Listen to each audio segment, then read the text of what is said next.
Halo teman-teman, aku Jacqueline Gloria dari kelas Beethoven. Sebelum memulai materi yang ingin kujelaskan, aku ingin tanya dulu nih sama teman-teman. Kalian pasti tahu kan ekonomi itu apa? Tapi kalian tahu nggak sih lahirnya ekonomi itu dari mana? Dan siapa sih yang nemuin ekonomi? Nah, di video kali ini aku ingin jelasin tentang sejarah ekonomi.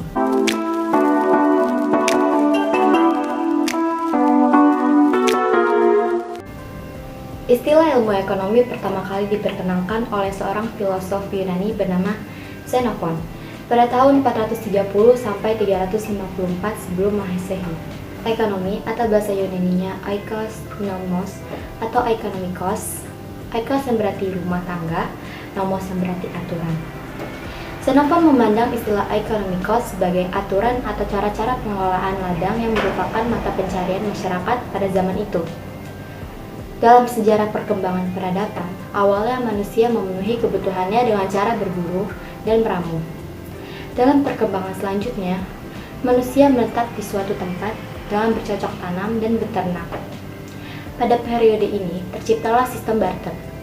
Barang ditukar barang untuk memenuhi kebutuhan yang semakin beragam. Sistem barter memudahkan manusia untuk mendapatkan suatu barang tanpa harus bersusah payah berburu atau mengandalkan hasil bercocok tanam dan ternaknya sendiri.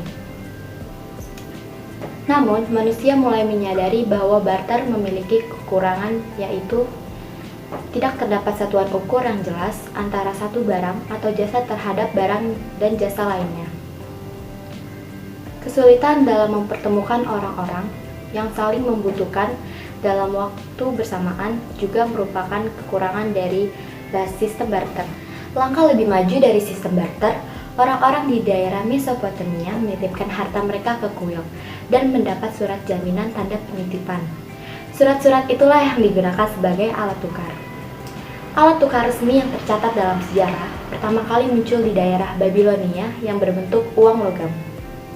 Kemudian di daerah bernama Lydia, uang koin pertama kali populer karena orang yang menggunakan tidak perlu menimbang berat logam dan tidak perlu membuktikan kemurnian dari logam yang digunakan.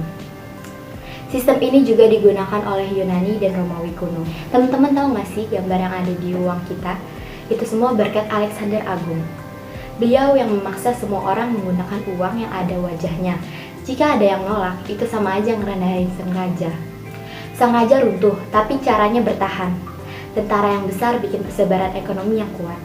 Itu yang membuat kerajaan Romawi berjaya, karena punya tentara tetap yang digaji dengan garam atau salarium. Karena pengaruh Romawi kuno dalam ekonomi, membuat uang mereka masih digunakan sampai berabad-abad setelah kerajaannya sudah runtuh. Pada pertengahan abad di sebuah kota bernama Florence, ada keluarga bankir yang menjadi raksasa di dunia keuangan. Keluarga de Medici yang namanya berhasil menguasai kekuatan ekonomi, berarti memiliki kekuatan politik. Keturunan keluarga ini kemudian menyebar ke negara Eropa lainnya, mentransmisikan ilmu mereka di sana. Orang-orang yang cerdas secara ekonomi di sana didengar dan menjadi penasehat raja-raja. Dan akhirnya di dunia modern, pemahaman ekonomi modern yang paling terkenal pertama kali datang dari seorang tokoh bernama Adam Smith pada tahun 1776 dengan bukunya berjudul An Inquiry into the Nature and Cause of the Wealth of Nation, atau lebih dikenal dengan Wealth of Nation. Ilmu ekonomi menurut Adam Smith merupakan ilmu sistematis yang mempelajari tingkah laku manusia dalam usahanya untuk mengalokasikan sumber daya yang terbatas untuk mencapai tujuan tertentu. Adam Smith menjelaskan beberapa pandangan tentang ilmu ekonomi yang kemudian menjadi cikal bakal lahirnya ilmu ekonomi sebagai cabang ilmu yang berdiri sendiri. Berkat gagasannya, Adam Smith kemudian dikenal sebagai bapak ilmu ekonomi. Seiring berkembangnya peradaban, manusia kemudian menemukan satuan alat hitung dalam sistem perdagangan yang sekarang kita kenal dengan sebutan uang. Dengan kejelasan satuan alat hitung, maka manusia semakin mudah dalam mendapatkan barang atau jasa yang mereka butuhkan. Mereka bisa menukarkan uang yang dimiliki untuk mendapatkan barang atau jasa yang diinginkan. Di samping itu, mereka juga tidak perlu mencari orang yang hendak menukarkan barang.